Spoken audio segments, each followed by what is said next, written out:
ಎಲೆ ಶ್ರವಣಖಾತೆಗಳೇ, ಸಂತೋಷಿ ಮಾತೆಯ ವ್ರತ ವಿಧಾನವನ್ನು ವಿಧಿ ನಿಯಮಗಳನ್ನು ಹೇಳುವೆನು, ಶ್ರದ್ಧೆಯಿಂದ ಕೇಳಿ. ಚೈತ್ರ ಮಾಸದಿಂದ ಫಾಲ್ಗುಣ ಮಾಸದವರೆಗೆ 9 ತಿಂಗಳಲ್ಲಿ ಈ ವ್ರತವನ್ನು ಮಾಡಬಹುದು. ಆದರೆ ಜ್ಯೇಷ್ಠ, ಆಷಾಢ, ಪುಷ್ಯ ಈ 3 ತಿಂಗಳಲ್ಲಿ ವ್ರತವನ್ನು ಪ್ರಾರಂಭ ಮಾಡಬಾರದು. ಉಳಿದ 9 ತಿಂಗಳು ಶುಭಪ್ರದವಾದದ್ದು. ಈ ವ್ರತವನ್ನು ಶುಕ್ರವಾರವೇ ಪ್ರಾರಂಭ ಮಾಡಬೇಕು. 3 ಅಥವಾ 5 ಅಥವಾ 7 ಇಲ್ಲವೇ 16 ಅಥವಾ 14 ಅಥವಾ 16 ಇಲ್ಲವೇ 21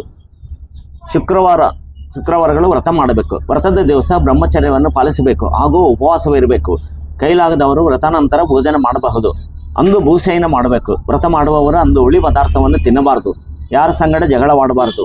ಪರರನ್ನು ನಿಂದಿಸಬಾರದು. ಪರರೊಡನೆ ವಾದ ಮಾಡಕೂಡದು.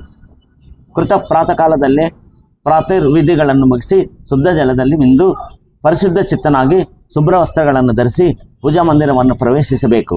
ಉನ್ನತ ಪೀಠದಲ್ಲಿ ಸಂತೋಷ ಮಾತೆಯ ಚಿತ್ರಪಟವನ್ನು ಇರಿಸಿ ಪುಷ್ಪಾದಿಗಳಿಂದ ಅಲಂಕರಿಸಬೇಕು. ಅದರ ಮುನ್ನ ಪೂರ್ಣ ಕಲಶವಿಡಬೇಕು. ದೀಪವನ್ನು ಹಚ್ಚಬೇಕು. ಧೂಪಾರಾಧನೆ ಮಾಡಿ ಪೂರ್ವಮುಖಿಯಾಗಿ ಕುಳಿತುಕೊಳ್ಳಬೇಕು. ಆಚಮನದ ನಂತರ ವಿಧಿಪೂರ್ವಕವಾಗಿ ಸಂಕಲ್ಪ ಮಾಡಿ ಮೊದಲು ಮಹಾಗಣಪತಿಯ ಪೂಜೆ ಆಚರಿಸಬೇಕು. ನಂತರ ಕಳಶ ಪೂಜೆ ಮಾಡಬೇಕು. ಆಮೇಲೆ ನವಗ್ರಹ ಪೂಜೆ, ದಿಕ್ಪಾಲಕರ ಪೂಜೆ ಮಾಡಬೇಕು. ಮತ್ತೊಂದು ಕಲಶವನ್ನಿಟ್ಟು ಅದರ ಮೇಲೆ ಒಂದು ಪಾತ್ರೆಯಲ್ಲಿ ಹುರಿಕಡಲೆ ಮತ್ತು ಬೆಲ್ಲ ಹಾಕಿ ಸಂತೋಷಿ ಮಾತೆಯನ್ನು ಪ್ರಾರ್ಥಿಸಬೇಕು.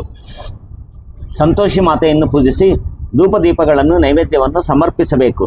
ಹುರಿಕಡಲೆ, ಬೆಲ್ಲ ಮತ್ತು ಪಕ್ವವಾದ ಫಲಗಳನ್ನು ಮಾತೆಗೆ ನಿವೇದಿಸಿ ಮಂಗಳಾರತಿ ಮಾಡಿ ಸಂತೋಷಿ ಮಾತೆಯ ಕಥೆಯನ್ನು ಶ್ರದ್ಧೆಯಿಂದ ಕೇಳಬೇಕು.